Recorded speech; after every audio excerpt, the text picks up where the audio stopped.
হ্যাঁ বলো বন্ধুরা কেমন দেখলে আজকের ম্যাচটা? ভালো ভালো মোহনবাগান ভালো একটা বললেই চলে।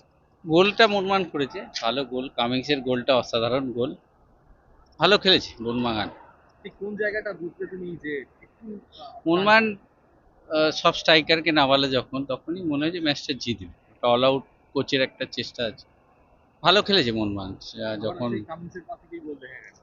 কামিংস ভালো দীপেন্দুর গোল ভালো ম্যাকল্যান্ড ওই কেমন গোলটাই দেখলে? তো ম্যাচে ফেরালো মোহনবাগান ওই দুই গোল না বন্ধু হলে সম্পর্ক। হ্যাঁ সুভাশিস দীপেন্দু দুটো বাঙালি ছেলে গোল করেছে এটা ভালো দিগুদা ম্যাকল্যান্ড কেমন দেখলে? ওরা বেশিক্ষণ খেলেনি ফিট হয়েছে এটাই ভালো ডিফেন্স কি এখনো চিন্তায় রাখবে? ওরা আমি কিছু বলবো না ওরা কিছু ওই নিয়ে কিছু বলবো আর এরপরে একটা জিনিস বলে যাও, এই মোহামেডান কোচ দাঁড়িয়ে আছে মোহনবাগান এবং ইস্ট বেঙ্গল ম্যাচটা কিভাবে দেখছে? কোচও আজকে দেখতে এসেছিল তোমার সাথে। আমরা দেখতে এসেছি ওই ম্যাচের জন্যই তো দেখতে এসেছি ওটা তো এখন বলা যাবে না কঠিন কেন লড়াই হবে। হ্যাঁ লড়াই কঠিন নিশ্চয়ই হবে। হ্যাঁ থ্যাংক ইউ চলো দিগুদা।